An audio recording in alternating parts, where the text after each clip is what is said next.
Hi, this is the first time I've ever done a format like this where it's just me talking a way through the build and the systems that stack on top of each other. So when you first unlock a Warframe, you unlock its mods. This is essentially mid-game mods right here. They're not particularly hard mods to get. These are given to you by the story, and these all drop before you get out of the star chart. This will be just a regular build.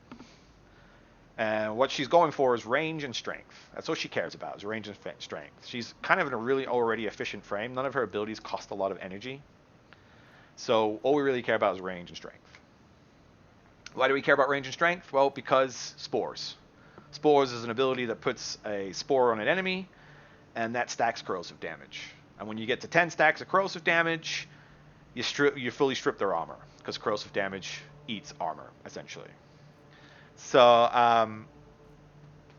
the problem is, Saryn in her base kit can only get corrosive spores up to 8.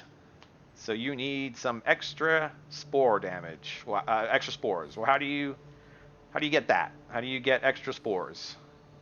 Because once you get into Steel Path content and enemies have a lot of armor, how do you deal with that armor? Well, we got to make spores fully strip. So how do we do that? Well, we come over here and we have a helmet system called the shards. When you get into Steel Path, you can unlock these archon shards.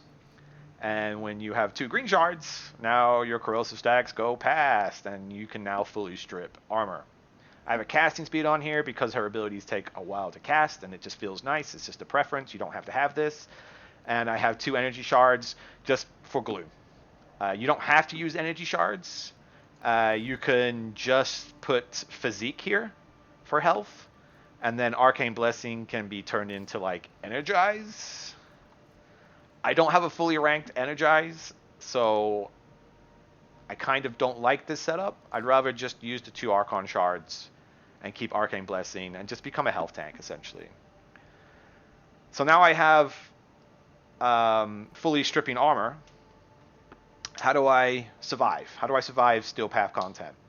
Well, we use Gloom. Well, how do we get Gloom onto Saryn? Because Saryn normally has Molt. This is her number 2. Well, we have the Helmuth, and Helmuth, when you build Sevagoth, who the Gloom comes from, you can have your Helmuth eat Sevagoth, and he gains Gloom. And now he can put Gloom on any Warframe that you want. It just costs you some resources. So I put Gloom on, and what's really good about Gloom is it's a massive AoE, especially when we're building a lot of range. So we already have a large circle. Doesn't cost as much energy. It costs us 0.7 to 7, depending on how many enemies are in that massive circle. And when we have enough strength, which we get from 150 plus augment, which gives 60, so now we have 210% strength. This circle now has a 90% slow or something, and in this game, slow is basically action speed. So we have a 90% action speed slow on enemies. It's essentially a stun. They don't do anything. The only enemies that kind of bypass this, they have Overguard, which is a white bar over their health bar. It just makes them immune to CC, and this is considered CC, so they won't be CC until you get rid of that white bar, which is just damage. The other good thing is lifesteal. And I think most people associate lifesteal with kind of like other games like Blizzard, where it only works with physical damage, or like Diablo and stuff like that.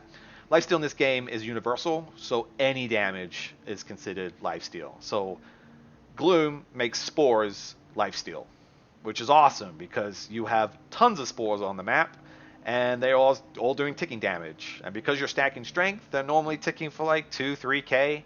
So you're healing 2-3k. It's kind of crazy. Enemies literally have to one-shot you in this build to kill you, which is difficult because you're running adaptation.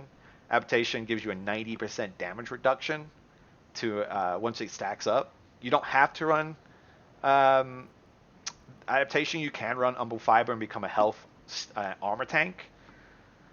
That is needed for when you go up against like level 7,000, 6,000 enemies. You know, this build will take you all the way up to like 1,000, 2,000 easily. But once you start getting to level like end game content like level cap stuff, yeah, there's a reason those builds exist. The gimmicky builds exist because that's what makes you survive that end game content. So we're fully stripping armor. We know how we survive with Gloom.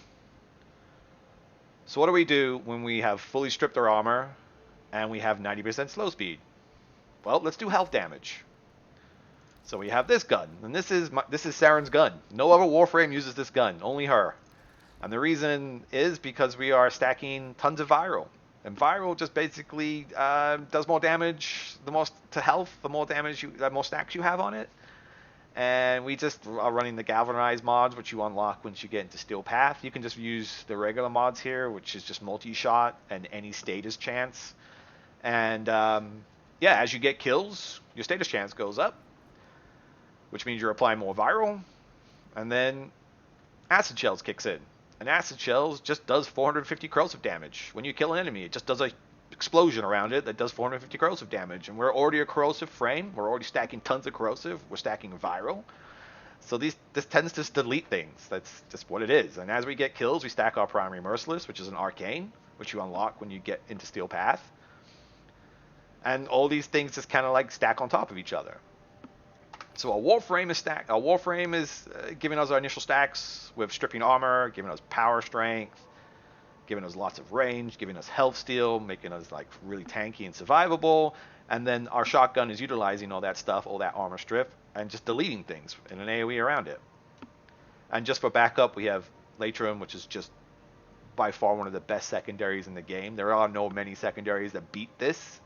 This is just a monster at deleting acolytes, which are kind of like a mini boss that spawn in missions, or any mob that has high health. I don't need it. I'm not going to pull it out at all. Maybe once in the mission you're about to see, but it's not used. And then Deliquor, which is another completely busted, broken melee weapon that just I will do a build on those things later. There is a lot to talk about that, but yeah, I don't use those at all. I'm basically just using Saryn, her spores, Gloom, and the shotgun, and that's the footage you're about to see.